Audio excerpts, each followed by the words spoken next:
Welcome to Village in Motion. I'm Marcia Boyles, and I'd like to start today with George Rollis, who is our Director of Garden Ridge. Welcome, George. We're glad to have you today. Good morning. Thank you for having me today. It's good to be here. Well, we are eager to find out what is going on at Garden Ridge. You have indicated that you've had a recent inspection, and we want to get an update on the construction situation. So, where would you like to start? Sure. Well, let's start with the good news from our inspection. Garden Ridge is, as most folks know, we have 3 different levels of care. We have skilled nursing and assisted living and memory care. So part of our certification process, to maintain our certification for Medicare and Medicaid, is we have to do an annual inspection, and that's an unannounced visit. It's conducted by the Virginia Department of Health. They just come in and appear one day. Exactly. Gosh, that must be disconcerting. Exactly. Mm-hmm. It's a stressful time because we do our best every day to provide high quality care and services, and part of the inspection process is they really look at a lot of fine details, and it's really difficult to meet all the regulations and to meet all the expectations and a lot of the red tape that goes along with healthcare today. So George, how long does this inspection take, by the way? So most inspections take several days. All right, so they're there, when they arrive, they'll be there for several days. Correct, okay. correct. Excuse me for interrupting. Oh, that's fine. Go ahead. That's fine. So in our case, it was toward the latter part of April. We had 7 inspectors or surveyors, as we call them, showed up to do our annual inspection for Garden Ridge. They stayed with us for, actually it was a very short survey. This survey lasted a full day and about half of the following day. In Virginia, sometimes the surveys can last 2 or 3 days, but generally when it's a shorter survey, as in our case, it's a good indication that the surveyors have not found any significant issues, and it's a good thing that the survey duration was pretty short. So in the end, we were very excited. We received our report for the survey, and we received 3 minor deficiencies. And the process that we follow is there's a written report that the survey team provides to us, and they write up a report about the 3 deficiencies. And then once we receive that, we write a plan of correction for each of those areas they identified. And our plan of correction has to address the areas they observed as needing attention, and then we also have to put measures in place to monitor those things to make sure that we fix them, that they stay corrected, and that we also monitor them through a quality assurance process as well. George, do you want to share what the deficiencies were, or is that really? It's a little detailed, but the general areas. Yeah, the general areas. We had one deficiency had to do with a assessment that a nurse has to fill out, and the assessment did not include all of the things we were providing for a resident.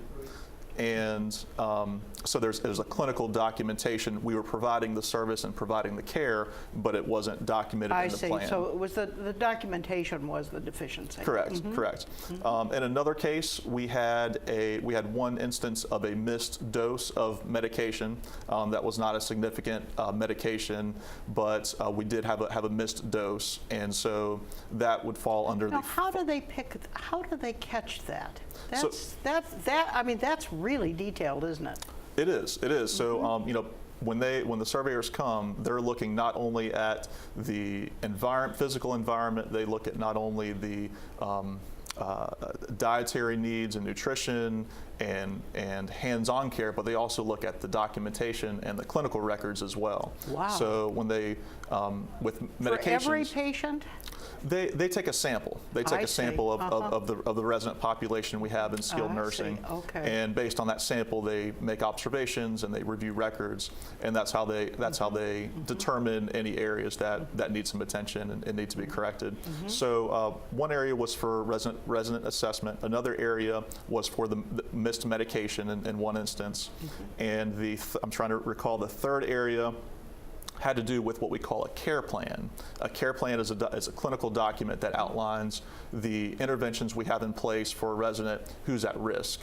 And the care plan has to match what we're actually providing for the resident. So in this case, we are providing a resident with who had a suprapubic catheter, and we were providing the care and maintaining that catheter for this resident, but it was not included in the care plan. So when you provide the service and you provide the high quality care that we do, it's also really important, and it's a regulatory mandate that we document those things as well. So in all three of these cases, the deficiencies were minor in scope and severity. They were pretty low level, affected very few residents.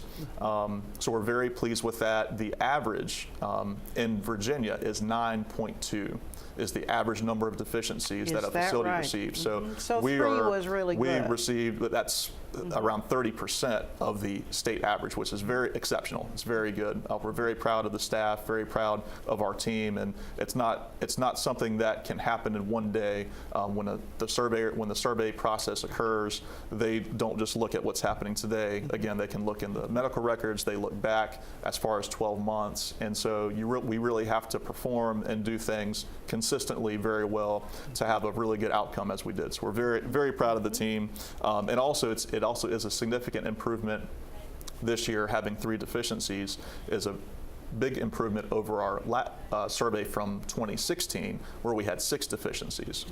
So we're showing we're performing much better than the average nursing facility in Virginia, and we're showing improvement even from our own performance from past years as well. So very, very happy with the outcome from our survey. We had a celebration for our staff to congratulate them for a job well done, and look forward to continuing to provide the high quality care in Garden Ridge. One more note I wanted to mention about the survey is that the survey outcomes, the 3 deficiencies we received, that's an important number because that is a factor that determines our quality rating, our 5-star quality rating through the Centers for Medicare and Medicaid, through CMS.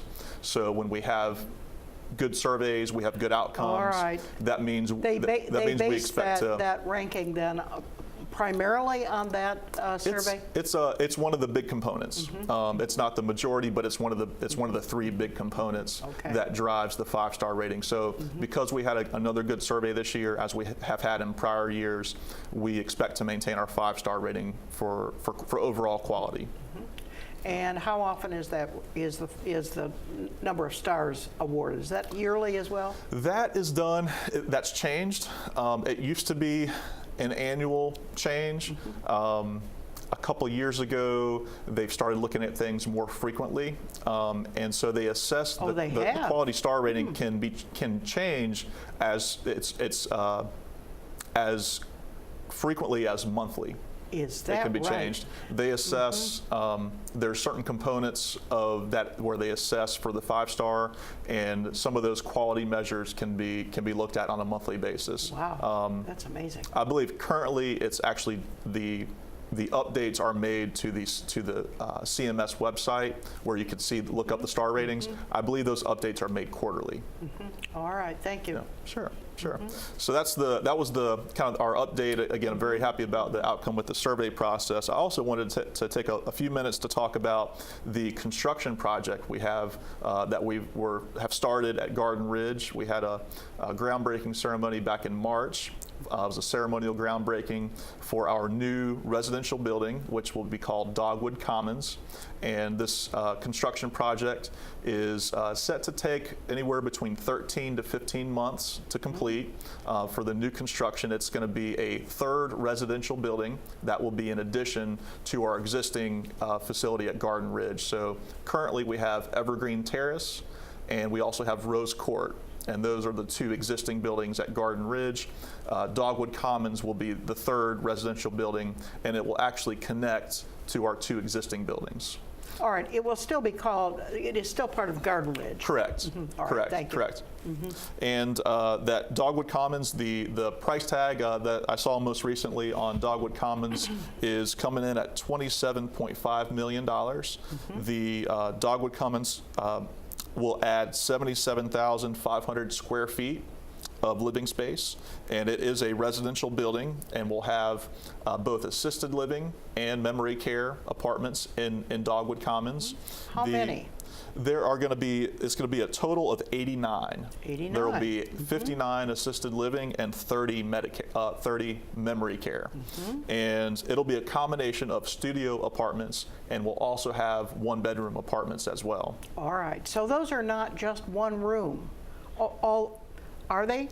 So there will be, the one-bedrooms will have 2 rooms in the, I'm sorry, they're intended for single occupancy. All right. Yeah, All right. yeah, they're intended for single occupancy, but even, currently we have the ability to for if there's a married couple, we have the ability to modify our existing layout. George, are they larger? Are they larger than the current Garden Ridge rooms? Yes, yes. I don't have the exact square footage, but the construction of Dogwood Commons, the room size will be larger. I don't have the exact square footage on that. Yeah. I mean, I think that has always been a concern, particularly in assisted living. Right. They're pretty small. Right, right, yeah. So the new construction, the design and layout of the rooms, it will be larger. And as I mentioned, we will have options for one-bedroom apartments as well. Currently in Garden Ridge, everything is studio. Right. So we're looking forward to having the larger spaces All right, as now well. will those be added to, will the current Garden Ridge configuration in terms of the distribution of assisted living, memory, long-term care, will those rooms remain the same in terms of their designation at Garden Ridge? So to answer your question, some of that will change. I don't have the detail on what the final numbers will be with me today, but perhaps next month we'll be able to start. All right. We'll be able to get communication out about how the numbers will change, and again, part of that is in the planning and thinking not just for today, but thinking down the future several years as to where's the need going to be. Will we need more assisted living? Will we need fewer skilled nursing? Will we need more memory care? So those are some of the things that You're building in flexibility. Is that what I'm hearing you say? Yes, yes, yes. There's some flexibility on the construction of the rooms, and that some of those rooms can be changed from one level of care, and they can actually be occupied for a different level of care as well. All right, all right. Yeah. That would certainly make sense. Yeah. Okay. Just a couple more things about the Dogwood Commons, our new residential building that we're constructing. Will also, as I mentioned, it will be primarily a residential building, but it will also have several amenity spaces. We're going to have a large multi-purpose event space, which is something particularly currently at Garden Ridge, our meeting room is our common space, and it is actually somewhat limited because of the size. So the new multi-purpose event space in Dogwood Commons is going to be much larger, close to 2 times, close to double the size of our existing room. Wow. So we're very excited about having that larger event space. It's very much needed for our residents and to have quality programs and activities. We're also going to have living rooms, game room, billiards, lounge, library, cards room. So there's a lot of built-in amenity spaces that will be part of the Dogwood Commons. All right. Oh, I think that's terrific. Particularly people living in assisted living, I think I think that's excellent. Yes, yes, it's going to be wonderful. It's a little difficult now to describe with words what it's going to be.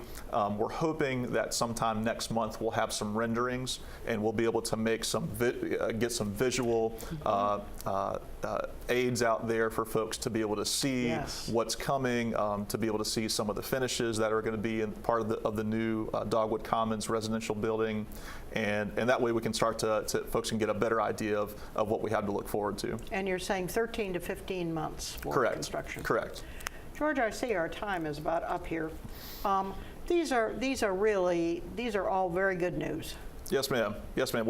It's a busy time at Garden Ridge. If you are in our area of the campus and come to visit, just be aware that there is construction actively going on. You'll hear some noise outside, and we're doing everything we can to make this as comfortable of a transition as possible. But we welcome everybody to come over and visit. There's a perfect viewing area to look out into the construction, to be able to see what's going on and see some of the activity. So I certainly encourage folks to come over and visit and come take a look.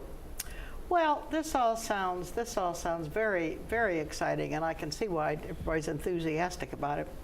George, I think we're about done here. Any final words you would like to leave us with?